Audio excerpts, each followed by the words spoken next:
In this next section, we're still going to be determining how each transaction affects the accounting equation. So we still have assets equals liabilities plus owner's equity. And remember, this equal sign is still this invisible wall. So whatever happens on one side of this wall with assets has to happen on the other side of the wall as well, as far as increasing or decreasing of accounts. What they've added here, though, now is the specific account name. So we have cash, we have accounts receivable, Bowman Industries. So this is one of the companies that owes us money. We have supplies, and we have prepaid insurance. These are our four assets accounts that we're going to use. We have one liability account, accounts payable dash Maxwell Company. Remember, anything with the word payable next to it is something that our company owes money to. So we have a debt to Maxwell Company. And then our owner is Susan Sanders, and this is our owner's equity or our capital account. So here is our instructions. We're going to do the pluses and minuses as to show an increase or decrease, and here's our transactions. So the first one is we received cash from sales. So that's our goal, is to sell things, whether it's a service or an actual item in our business. So we received cash from that. We know cash is an asset, so that is going to increase.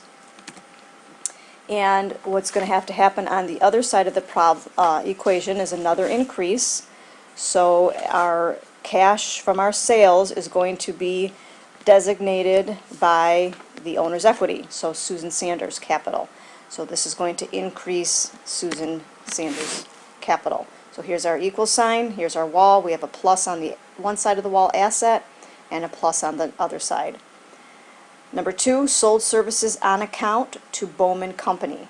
So we sold some services to this person named Bowman Company, but they're not going to pay us right away.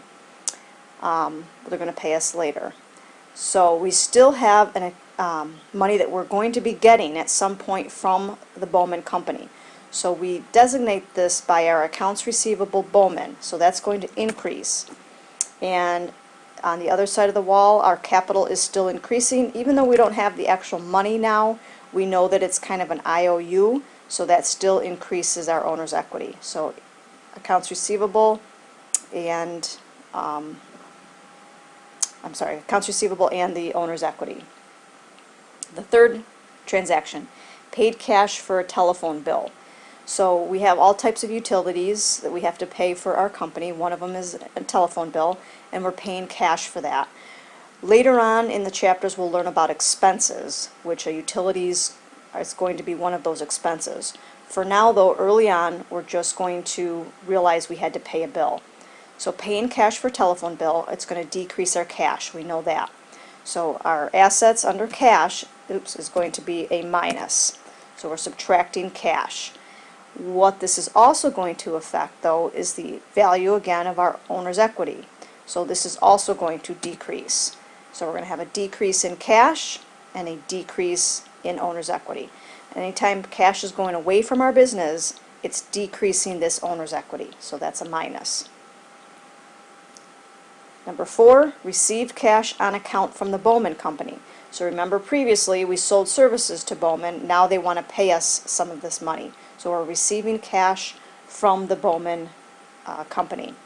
So we know that cash is going to increase because it's going up when we receive money.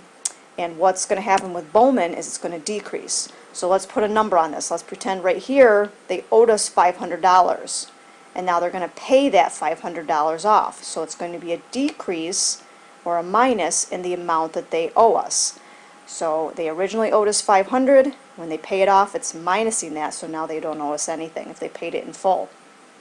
So going back to that for a second, we have both of these accounts are assets, so because it's on the same side of the wall, we have to have one minus here for the Bowman and one plus. So the accounting equation still remains in balance. So if it's on the same side of the wall, one increase, one decrease.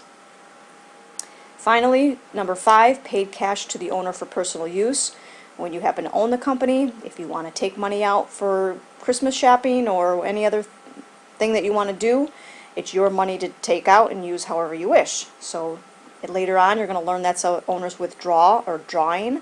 Right now, we're just learning that it's taking money out of the company.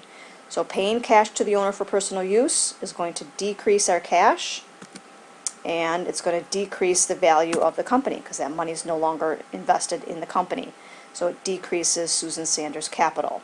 So on this side of the wall, the assets is decreasing. The same thing has to happen on this side of the wall, decrease. So those are the 5 transactions in Work Together 1-3. Go ahead and finish this problem and then move on to the On Your Own.